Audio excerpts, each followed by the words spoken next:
Бажаю здоров'я, шановні українці. Щойно говорив з Бен'яміном Нетаньягу. Good health to you, fellow Ukrainians. I've spoken with Benjamin Netanyahu, the leader of the bloc that won the elections in Israel. I've congratulated him on victory. We discussed the main aspects of relations between our states. I think it is clear to everyone what Ukraine emphasizes and what security emphasis Israel makes. I believe that we can significantly strengthen our states, especially since the threats to us are related. On October 7th, the occupiers struck more than 50 settlements in our country: Donbass, Zaporizhia, Kherson region, Mykolaiv region, Kharkiv region, Dnipropetrovsk region, missiles, aviation, MLRS. We respond everywhere. We have the necessary results. Another Russian aircraft was shot down. We also received new systems that significantly strengthen our air defense. The protection of our Ukrainian sky is, of course, not 100%, but we are gradually moving towards our goal. As of October 7th, we can say that the recent escalation of Russian missile and drone terror has only resulted in the world responding with new aid to Ukraine. We will do everything so that as many countries as possible join this aid. In general, along the front, our forces are in a state of active defense. In some parts of the east and south, we are gradually pushing back the enemy. We are gradually moving forward. The Donetsk region remains the epicenter of the greatest madness of the occupiers. They die by the hundreds every day. The ground in front of the Ukrainian positions is literally littered with the bodies of the occupiers. And some of the Russian military started to think about what was happening. They complained to the governor of their region, Primorsky Krai, about colossal losses, and this governor, Comrade Kazhemyaka, predictably lied in response. He says that the losses are far from being such. Not such.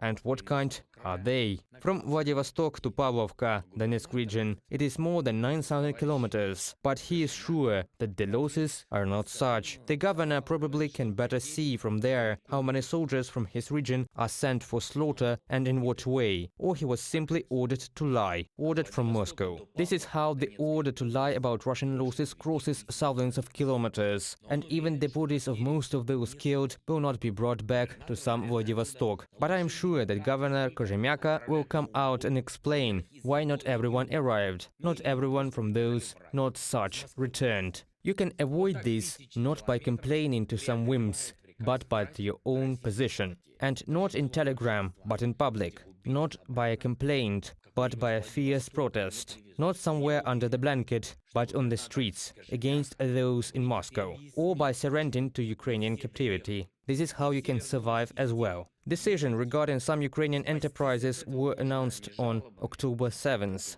These decisions were dictated by military necessity and were agreed upon at the staff of the Supreme Commander-in-Chief. 5 strategic enterprises were forcibly alienated for wartime needs: Motor Sich, Kras, Ukernafta, Ukrtatnafta, and Zaporizh Transformator.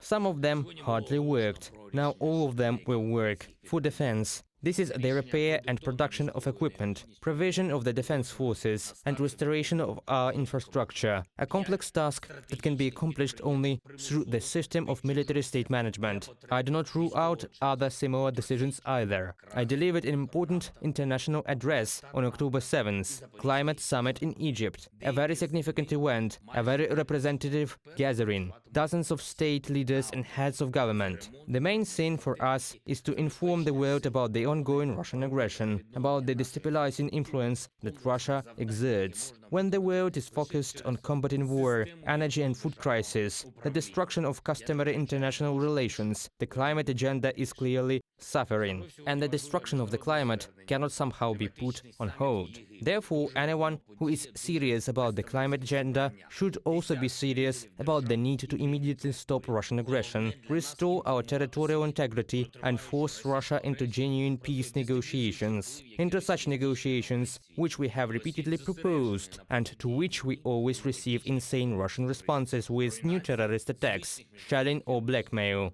Once again, restoration of territorial integrity, respect for the UN Charter, compensation for for all damages caused by the war, punishment for every war criminal, and guarantees that this will not happen again. These are completely understandable conditions. On October 7th, I signed the decree on awarding our heroes. 396 Ukrainian servicemen were honored with state awards. Thank you to everyone who fights for Ukraine. Thank you to everyone who works for our victory. Thank you to all our partners who help us defend freedom. Glory to Ukraine.